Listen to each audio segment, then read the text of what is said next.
कलवाही के मलवल निवासी रामपट्टी जेल में प्रसाद सैनी बंद थे, जहां तबियत बिगड़ने के बाद उनकी मौत हो गई। इस मामले को लेकर परिजनों का दावा है कि जेल प्रशासन की लापरवाही के कारण उनकी मौत हुई है। गौरतलब है कि वर्ष 2020 के अगस्त महीने में मलमल गांव की एक 13 वर्षीय लड़की के साथ गैंगरेप और उसके बाद उसकी हत्या कर देने के मामले में प्रसाद सैनी जेल में बंद था, जहां उसकी तबियत बिगड़ने के बाद उसे जेल से मधुबनी सदर अस्पताल से दरभंगा डीएमसीएच और उसके बाद पटना पीएमसीएच रेफर किया गया, जो इलाज के दौरान उसकी मौत हो गई। वहीं परिजनों का कहना है कि इसकी सूचना पहले से बिल्कुल ही परिजनों को नहीं दी गई थी।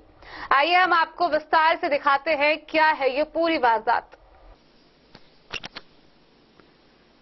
कलवाही थाना क्षेत्र के गांव मलमल में वर्ष 2020 के अगस्त महीने में एक 13 वर्षीय लड़की सोनी कुमारी के साथ गैंग रेप कर उसकी हत्या कर दी गई थी। उसी आरोप में रामपट्टी जेल में बंद प्रसादी सैनी की तबियत बिगड़ने से इलाज के दौरान पटना पीएमसीएच में मौत हो गया।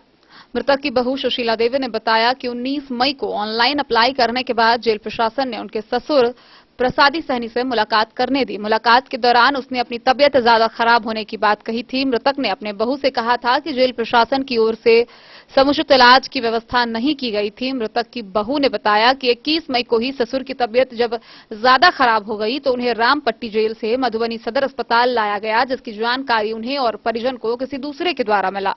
जब वह लोग मधुबनी सदर अस्पताल मुलाकात करने गए तो जेल प्रशासन के कर्मी ने उन लोगों को मुलाकात नहीं करने दिया। प्रसादी सैनी की तबीयत और ज्यादा बिगड़ जाने से उन्हें मधुबनी से दरभंगा डीएमसीएच रेफर कर दिया, जहां दरभंगा डीएमसीएच के चिकित्सक ने गंभीर स्थिति को देखते हुए पटना पीएमसीएच रेफर कर दिया। पटना पीएमसीएच में इलाज के दौरान मृतक का मौत हो गया। मृतक के परिजन व ग्रामीणों ने आरोप लगाया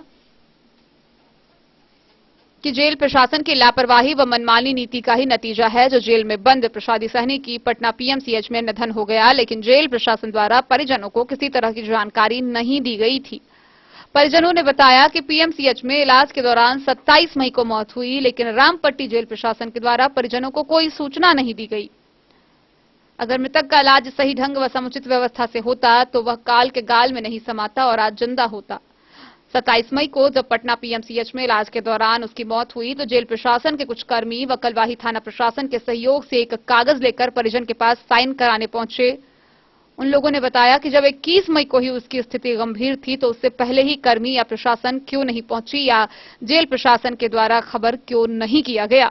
उन लोगों ने जेल प्रशासन पर आरोप लगाया है कि जेल प्रशासन के द्वारा लापरवाही व मनमानी रवैया बरती गई है। रामपट्टी जेल में रहते हुए प्रसादी सैनी का समुचित व सही ढंग से इलाज नहीं हो पाया और वह इलाज के अभाव में काल के गाल में समा गया। मृतक के पुत्र वधू सुशीला देवी ने साफ एवं स्पष्ट तौर पर बताया कि यह रामपट्टी जेल प्रशासन नाकामी का नतीजा है कि मृतक के मर जाने के बाद उसके परिवारजन को सूचना दी गई। उन्होंने बताया कि उन लोगों को अभी तक यह नहीं मालूम है कि जेल में सजा काट रहे ससुर के साथ कब कैसे और क्या हुआ, जिससे उनकी तबियत बिगड़ती ही चली गई और उनका इलाज मधुबनी से दरभंगा, दरभंगा से पटना अस्पताल में हुआ, लेकिन वह बच नहीं सका। उन्होंने जेल प्रशासन पर आरोप लगाया है कि हो सकता है कि उनके जेल के अंदर कर्मी के द्वारा इन दोनों आरोपी पर भी कुछ न कुछ जवाब देने का परिजनों को आशंका सता रही है। मृतक के पुत्र बहू सुशीला देवी ने जेल प्रशासन पर आरोप लगाया है कि उनके ससुर के मुखाग्नि के लिए वे लोग जेल प्रशासन को अपने पुत्र विजय सैनी को लेकर आने के लिए आवेदन नहीं दिया था। फिर भी जेल में बंद विजय सैनी को मृतक के संस्कार के मुखाग्नि देने के लिए शनिवार की रात में शव के साथ जेल प्रशासन व मधुबनी पुलिस कलवाही लेकर आई, जिससे साफ प्रतीत होता है कि कहीं न कहीं कुछ न कुछ जरूर गड़बड़ है। परिजनों का आरोप है कि उनके घर के बच्चे विजय सैनी के साथ भी दबाव देकर कोई न कोई कागज पर साइन करा लिया गया होगा, जिससे कि परिजनों को मृत्यु की सूचना नहीं दी गई थी। परिजन व ग्रामीणों ने एक साथ मांग की है कि जेल में बंद रामनाथ सैनी व विजय सैनी को जल्द से जल्द जमानत पर बेल देकर उन लोगों को छोड़ा जाए, जिससे मृतक के परिजन चैन की सांस ले सके।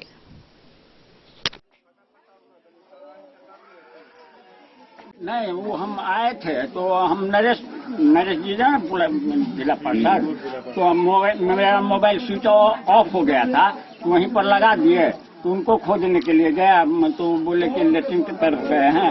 इसके बाद में हमारा जो उप सरपंच है उनको फोन किए तो फोन स्विच ऑफ था, उनको जगाने के लिए गए।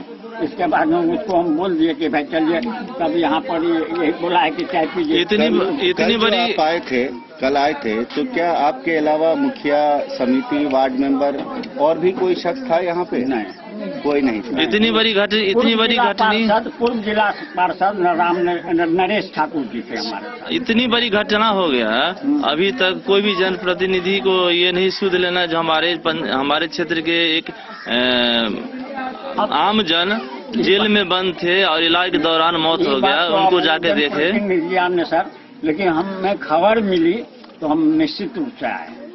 जनप्रतिनिधि को सिर्फ वोट लेना आता है आम जनता से, लेकिन दुख में साथ नहीं रहे। नॉर्मली अगर किसी की मौत हो जाती है, किसी की मृत्यु हो जाती है, तो अगल बगल पड़ोसी गांव वाले भी जाते हैं उससे मिलने के लिए, सूद लेने के लिए कि क्या हो गया।